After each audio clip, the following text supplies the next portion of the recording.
जय मसीह की। हमारे प्रभु और उद्धारकर्ता यीशु मसीह के नाम में सजीव वाहिनी के सारे दर्शकों को सादर प्रणाम। ये हमारा हिंदी वर्चुअल लाइव सर्विस आप हर रविवार 8:30 बजे यूट्यूब या फेसबुक में देख सकते हैं। दाऊद महाराज ये कहते हैं, प्रभु मेरा चरवाहा है, मुझे किसी चीज़ की कमी नहीं।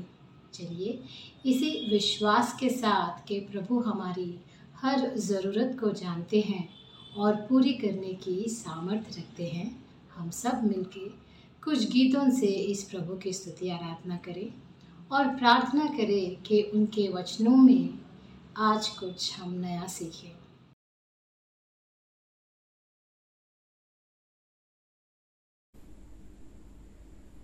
मेरे प्यारे जिंदा खुदावंद प्रभु परमेश्वर, मैं आपके चरणों में आता हूँ। प्रभु जी, आपका बहुत बहुत धन्यवाद। प्रभु जी, आपने मुझे फिर एक और मौका दिया और एक दिन मेरी जिंदगी में दिया ताकि मैं आज आपके चरणों में आ पाऊँ। प्रभु जी, आज के दिन प्रभु जी, आज के शाम प्रभु जी ऑनलाइन सेशन को आपके हाथों में सौंपते हैं। प्रभु जी, हम चाहते हैं आप हमसे बात करें, हम चाहते हैं कि हम आपकी स्तुति करें, आराधना करें। प्रभु जी, आज के समय के लिए आपको बहुत बहुत धन्यवाद। आज जो भी मैसेज और मिनिस्ट्री हो रहा है प्रभु जी, जो भी सुन रहे हैं प्रभु जी, उनसे आप बात करिएगा और हर गाने में प्रभु जी, जो भी गाना गाया जा रहा है प्रभु जी, उससे आपकी स्तुति हो, आपकी आराधना हो। आप हमें बचाए रखिए प्रभु जी। पिछले हफ्ते आपने हमें बचाए रखा, आपका बहुत बहुत धन्यवाद। आने वाले हफ्ते को आपके हाथों पे सौंपते हुए, हमारी जिंदगी को प्रभु जी आपके हाथों में रखते हुए, ये छोटी सी प्रार्थना सुनने के लिए धन्यवाद। यीशु मसीह के नाम पे मांगते हैं, आमीन आमीन आमीन।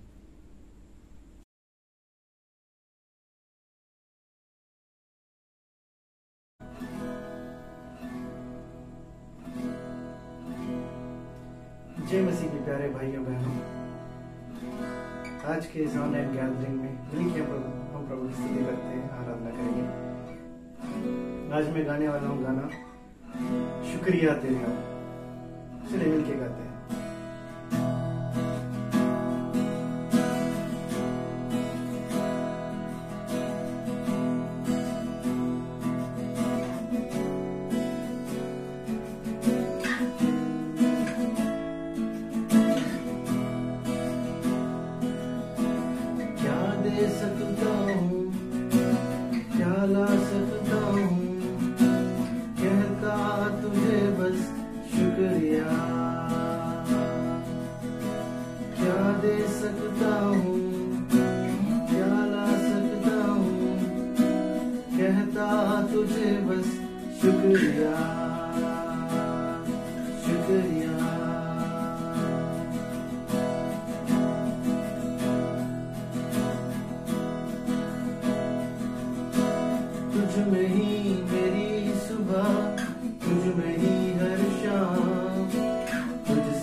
सारी दुनिया तेरी है,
प्रभु यीशु मसीह के नाम में सबको प्यार भरा जय मसीह। प्रभु का धन्यवाद हो, प्रभु ने फिर एक बार उसके वचन से कुछ भागों को सिखाने के लिए प्रभु ने मुझे मौका दिया, इसके लिए प्रभु के नाम की स्तुति हो। बाइबल में कम से कम 3 अलग अलग फिलिप्पुस के बारे में हम लोग सीख सकते हैं। सबसे पहला मत्ती 14 अध्याय के 2 पद में हेरोदेस का भाई फिलिप्पुस के बारे में हम पढ़ते हैं, वो उसका भाई था। उसके बाद मत्ती 10 अध्याय में 3 से लेकर 5 तक इतिहास पढ़ेंगे तो वहां पर 12 चेलों में से एक चेला का नाम था फिलिप्पुस। और अभी जो मैं आपको सिखाने जा रहा हूँ वो प्रेरित के 6 अध्याय में उसके बारे में हम सबसे पहली बार पढ़ सकते हैं। प्रेरित 6 अध्याय का 5 पद में लिखा है कि यरूशलेम के कलीसिया में एक समस्या हुआ था और उस समस्या का समाधान करने के लिए वहां के प्रेरितों ने 7 लोगों को चुना ताकि वे लोग उस कलीसिया की देखभाल कर सके, कलीसिया के विधवाओं की सुधि ले सके। ये उनका मुख्य उद्देश्य था। और उस 7 में से एक व्यक्ति का नाम था फिलिप्पुस। बाकी और भी अन्य नाम है, स्तिफनस, निकानोर, ऐसे अलग अलग नाम है, लेकिन वहां पर एक व्यक्ति के बारे में हम जान सकते हैं, उनका नाम है फिलिप्पुस।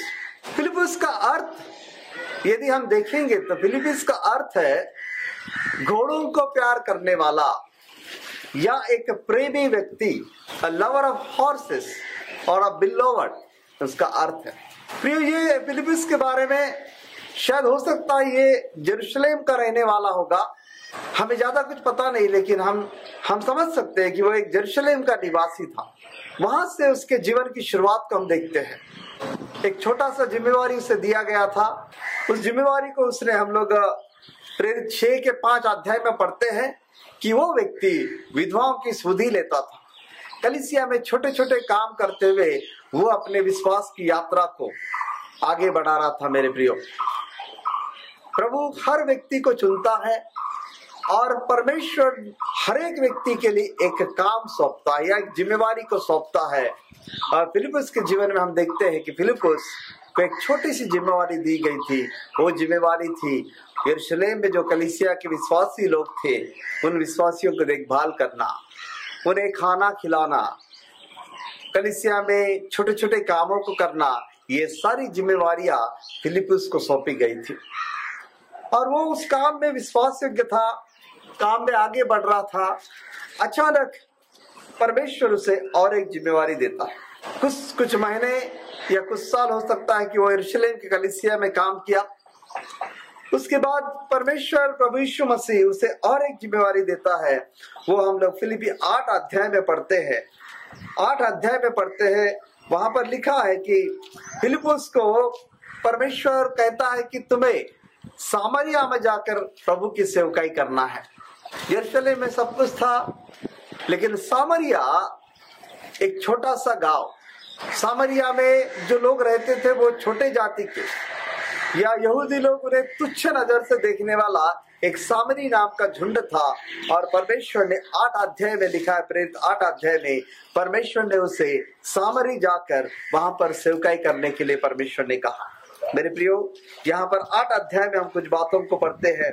8 का 4 पद में लिखा है कि 8 के 4 पद में लिखा है, जो चित्तर बित्तर हुए थे वे सुसमाचार सुनाते हुए फिरे और फिलिप्पुस सामरी नगर में जाकर लोगों को मसीह का प्रचार करने लगा। यहाँ पर हम देखते हैं कि यीशु मसीह का सुसमाचार लेकर फिलिप्पुस सामरी नगर में गया, एक छोटा सा गांव। लेकिन हम उस 7 और 8 पद में पढ़ते हैं कि फिलिप्पुस के प्रचार के द्वारा, उसके गवाही के द्वारा अनेक लोग प्रभु यीशु मसीह को विश्वास किए। और वहां पर 8 के 8 में लिखा है, उस शहर में बहुत बड़ा आनंद छाया। फिलिप्पुस के जीवन से उस गांव में एक बहुत बड़ा आनंद छाया और वहां के सारे लोग काफी खुश और आत्मिक रीति से बलवंत होते गए। आप जहां कहीं भी है, प्रभु के लिए जीना हमारा उत्तरदायित्व और जिम्मेवारी बनता है। प्रभु चाहे छोटा काम दे या बड़ा काम दे, हमारा काम है छोटे बातों में विश्वास योग्य रहकर प्रभु के लिए जीना। यरूशलेम में एक छोटा सा काम उसे मिला था। उस काम को उसने इनकार नहीं किया, उस काम को उसने नकार नहीं किया, लेकिन उस छोटे से काम को बड़े विश्वास योग्यता के साथ उस काम को करते गया। आज हो सकता है प्रभु आपको अलग अलग जगह में प्रभु ने रखा होगा, आपकी कलीसिया में आप जहां कहीं भी है वहां पर विश्वास योग्य बनकर रहना हमारा काम है। तो पहला जीवन फिलिप्पुस का जीवन यरूशलेम में शुरू हुआ, वहां पर वो विश्वास योग्य बनकर रहा। दूसरा काम परमेश्वर ने उसे सौंपा है सामरिया में, छोटा सा गांव, वहां पर प्रभु के सुसमाचार को उसने सुनाया। सब कुछ ठीक चलता रहा, सामरिया के बहुत से लोग विश्वास में आए और उस गांव में बहुत आनंद छाया हुआ था। लोग सारे फिलिप्पुस को चाहते थे। यहाँ पर 8 के 8 पद में हम लोग पढ़ते हैं, और उस नगर में बड़ा आनंद छा गया, उस नगर में बड़ा आनंद छा गया। ऐसे समय में अचानक एक दिन हम 8 के 14 पद 26 पद में पढ़ते हैं, उसी 8 के 26 पद में फिर प्रभु के एक स्वर्गदूत ने फिलिप्पुस से कहा, उठ और दक्षिण की ओर जा, उस मार्ग पर जा जो यरूशलेम से गाजा जाता है, यह रेगिस्तान मार्ग है। वह उठकर चल दिया, और देखो कुछ देश का एक मनुष्य आ रहा था जो खोजा था और मंत्री और खजांची था। जीवन में तीसरा काम, सामरिया से परमेश्वर ने उसे एक स्वर्गदूत के द्वारा परमेश्वर ने उससे बात किया और कहा कि हे फिलिप्पुस, तुझे यरूशलेम से गाजा को जो रास्ता जाता है वहां पर जाकर खड़ा रहना है, और वो एक रेगिस्तान है। It is a desert. Samaria काफी लोगों से भरा था, वहां पर आनंद छाया हुआ था, सारे लोग उसके पास में थे, लेकिन परमेश्वर अचानक उसे कहता है कि तू सामरिया को छोड़कर गाजा की ओर जाना है जो एक रेगिस्तान है। प्रियो, रेगिस्तान या डेजर्ट एक सूखा अनुभव को दिखाता है। कभी कभी हमारे जीवन में आत्मिक यात्रा में कभी कभी हम उस सूखे अनुभव से होकर गुजरते हैं जहां पर कोई नहीं है। जैसे रेगिस्तान में पानी का अभाव होता है, ना तो वहाँ पेड़ पौधे होते हैं और ना ही वहां पे लोग होते हैं। एक एकांत समय, एक अकेलापन, एक सूखापन हमारे जीवन में भी हो सकता है, आपके जीवन में भी हो सकता है कि हम लोग कभी कभी उस रेगिस्तान के अनुभव से होकर गुजरना पड़ा। Sometimes we need to go through the experience of desert or loneliness.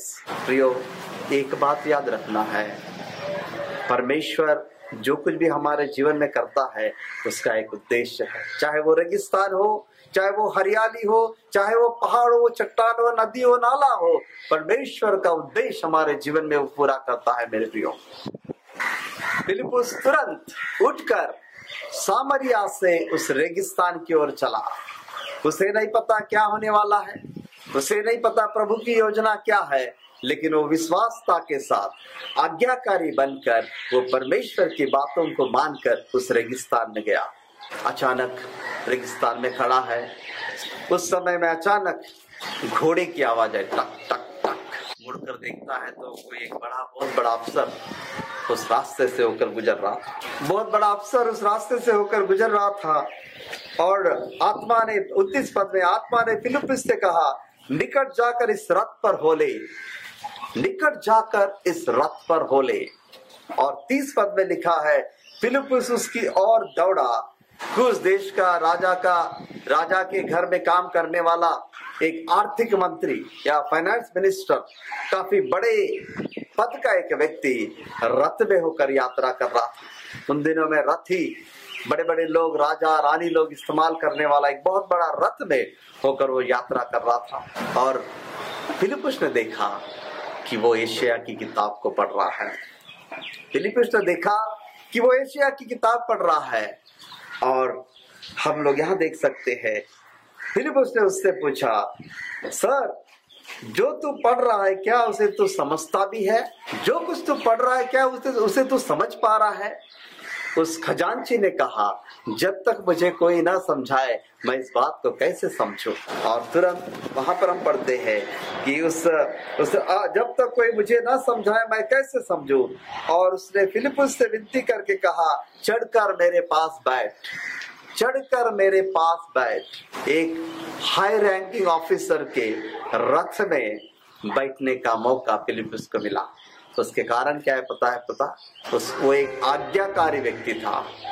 वो परमेश्वर के बातों को मानने वाला व्यक्ति था, चाहे वो रेगिस्तान हो, चाहे वो हरियाली हो, चाहे वो कोई भी समस्या की न हो। उस रेगिस्तान के अनुभव में वो व्यक्ति परमेश्वर के बातों को उसने माना और परमेश्वर ने उसे उस खजांची के साथ, उस आर्थिक मंत्री के साथ यात्रा करने का मौका दिया।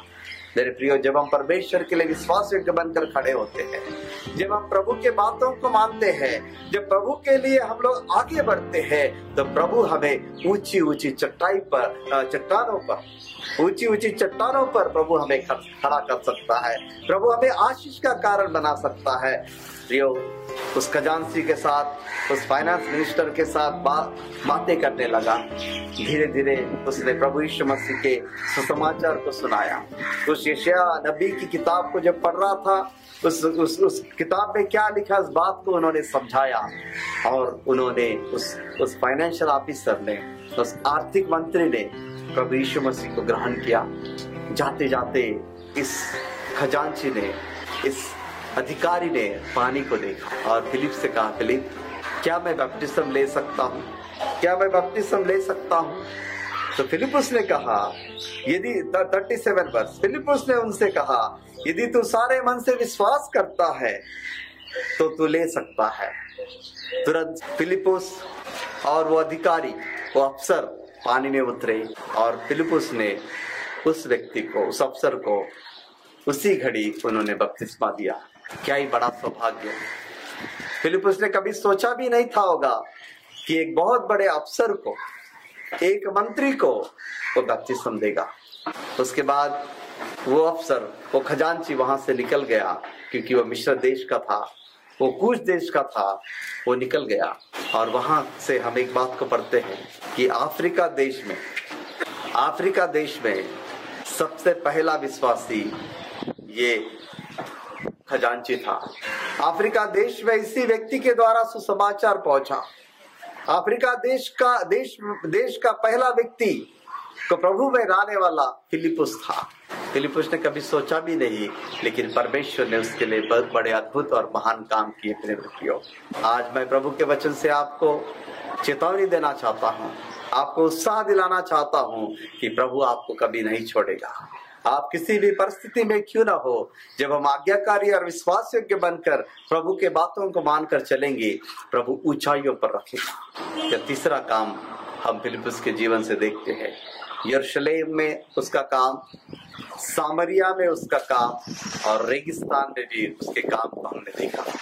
एक बात यहाँ पर गौर की, जैसे ही बपतिस्मा लेने के बाद परमेश्वर के आत्मा ने फिलिपुस को वहां से उठा लिया और खोजा के साथ फिर से उसकी मुलाकात न हुई।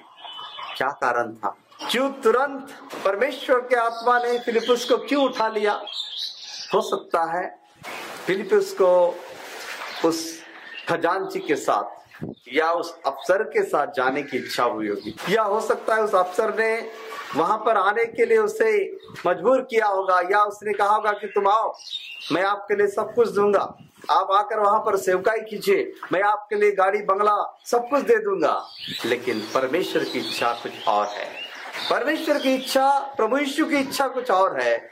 और प्रभु यीशु चाहता है कि उसका जीवन और किसी के लिए आशीष का कारण बने। कई बार हम भी सोचते हैं कि ऐसा होने से ठीक होगा, इस तरह होने से ठीक होगा, इस तरह यहाँ जाने से ठीक होगा।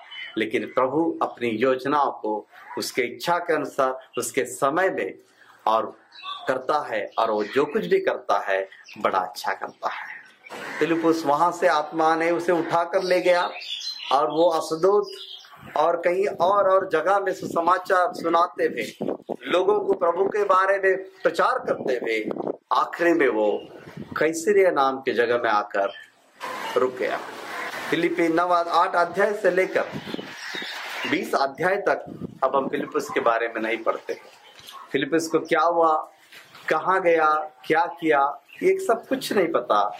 लेकिन सिर्फ एक बात को जानते हैं कि वो जगह जगह में सुसमाचार सुनाते हुए चल फिरा। लेकिन हम लोग अच्छी बात पढ़ते हैं, वहां पर प्रेरित 21 के 8 पद में लिखा है। 8 पद पढ़कर मैं अपने वचन को यहाँ रखना चाहता हूँ।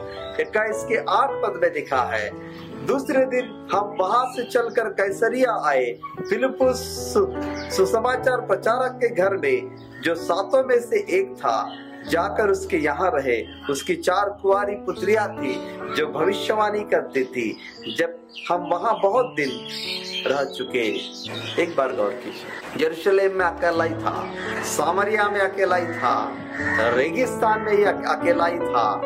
लेकिन वहां से निकलने के बाद जो वो कैसरिया आया, वहां पर हम एक बात को देख सकते हैं। We see the settlement of his life। हम वहां पर उसके परिवार को, उसके बच्चों को, सब कुछ हम देख सकते हैं। पहली बात, जब 21 अध्याय के 8 पद में हम पढ़ते हैं तो वहां पर हम देखते हैं कि फिलिप्पुस की शादी हुई है। उसके 4 कुंवारी बेटियां थी जो भविष्यवाणी करती थी, जो प्रभु के डर और भय में चलने वाली लड़कियां थी।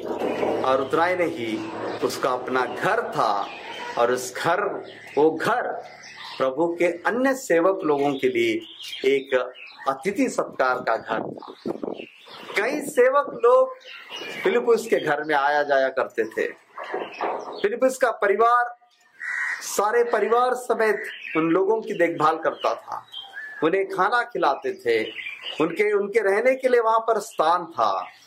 फिलिप्पुस का परिवार को देखिए, प्रभु ने छोड़ा क्या? प्रभु उसे अकेला छोड़ा? नहीं प्रियो। जब हम छोटे छोटे बातों में विश्वास योग्य रहकर चलते हैं, जब हम छोटी बातों को पालन करते हैं, प्रभु हमें बड़ी बड़ी जिम्मेवारियां देगा। उसने कभी नहीं सोचा कि उसका शादी होगा, उसके 4 कुंवारी बेटियां होगी, उसका अपना एक घर रहेगा। और उतना ही नहीं, वहां पर और एक बात लिखा है, उसके नाम के सामने एक टाइटल भी है, सुसमाचार प्रचार करने वाला फिलिप्पुस। इंग्लिश में लिखा है इवेंजलिस्ट फिलिप। यरूशलेम के कलीसिया में सब नहीं था। कितनी आशीष! इसलिए प्रभु का आत्मा ने उसे उस देश के अफसर के साथ जाने नहीं दिया, क्योंकि प्रभु की योजना थी कि यहाँ पर वो बसे, कैसरी में आकर बसे। वो अनेक लोगों के लिए उसका घर अतिथि सत्कार करने वाला घर बने, वो अनेक लोगों को सुसमाचार सुनाने वाला व्यक्ति बने, उसके द्वारा कई लोग प्रभु में आने वाले बने। ये परमेश्वर की इच्छा है। मेरे प्रियो, आज आपके जीवन में भी प्रभु एक इच्छा को रखकर चलता है। प्रभु का वचन कहता है, मैंने तुम्हारे लिए बहुत सी अच्छी योजनाएं बनाई है। प्रभु ने हमारे लिए उत्तम योजनाएं बनाकर रखी है। God has a greater and wonderful plans for our lives, and He wants to see His plans to be established in our lives. परमेश्वर ने अपनी लिए अद्भुत और महत्वपूर्ण और आशीषमय योजनाएं मेरे लिए और आपके लिए तैयार करके रखी है, और उन योजनाओं को प्रभु आपके जीवन में पूरा करना चाहता है। लेकिन कंडीशन ये है, do you want to follow Jesus? क्या प्रभु के बातों को आप मानेंगे? क्या छोटे छोटे काम जो प्रभु हमें देता है, कलीसिया हमें देते हैं, क्या उस काम को हम विश्वास योग्य बनकर करेंगे? क्या हम रेगिस्तान के अनुभव में जब रहते हैं तो क्या हम उस वक्त भी प्रभु के बातों को मानेंगे, प्रभु के लिए आज्ञाकारी होंगे? प्रियो, फिलिप्पुस के जीवन को याद कीजिए। उसका small beginning but great ending, छोटी सी शुरुआत यरूशलेम में उसका इसकी जीवन की शुरुआत हुई। वहां पर विधवाओं की सहायता करता था, खाना खिलाता था, छोटे छोटे झाड़ू लगाता था, कलीसिया के काम में वो आगे बढ़ रहा था। प्रभु ने उसे सामरिया लेकर गया। सामरिया के उस छोटे से झुंड को, उस अछूत लोगों के बीच में उसने प्रभु की सेवकाई की। उसके जीवन के द्वारा एक बहुत बड़ा आनंद छा गया। उसके बाद परमेश्वर ने वहां से उठाकर उसे रेगिस्तान में ले गया, और वहां पर रेगिस्तान में भी परमेश्वर ने उसे इतनी आशीष दी कि इस अफ्रीका देश में सुसमाचार सुनाने वाला पहला व्यक्ति फिलिप्पुस था। आज भी इतिहास के पन्नों को पलट कर पढ़ेंगे तो वहां पर फिलिप्पुस का नाम लिखा जाएगा। मेरे प्रियो, अफ्रीका देश में सुसमाचार को ले जाने वाला पहला व्यक्ति फिलिपुस था। आखिरी में हम 21 अध्याय में पढ़ते हैं, कैसरिया में उसका जीवन, परमेश्वर ने उसे वहां पर सेटल किया, वहां पर वो स्थायी हुआ, उसे सुसमाचार प्रचारक का दर्जा प्रभु ने दिया, उसका शादी हुआ, उसकी अपनी बेटियां थी, उसका अपना घर था और वो घर प्रभु के लोगों के लिए था। प्रियो, आइए मेरे प्रियो, यदि आप किसी भी परिस्थिति में क्यों ना हो, be faithful in the Lord, विश्वास योग्य बनकर प्रभु जो काम सौंपता है उस काम को करने में आप आगे बढ़िए। प्रभु आपके जीवन को बनाएगा। जब आप प्रभु के बातों को मानेंगे, प्रभु आपके और आपके बच्चों के जीवन को बनाएगा। प्रभु इन वचनों से आप सबको आशीष दे। जय मसीह।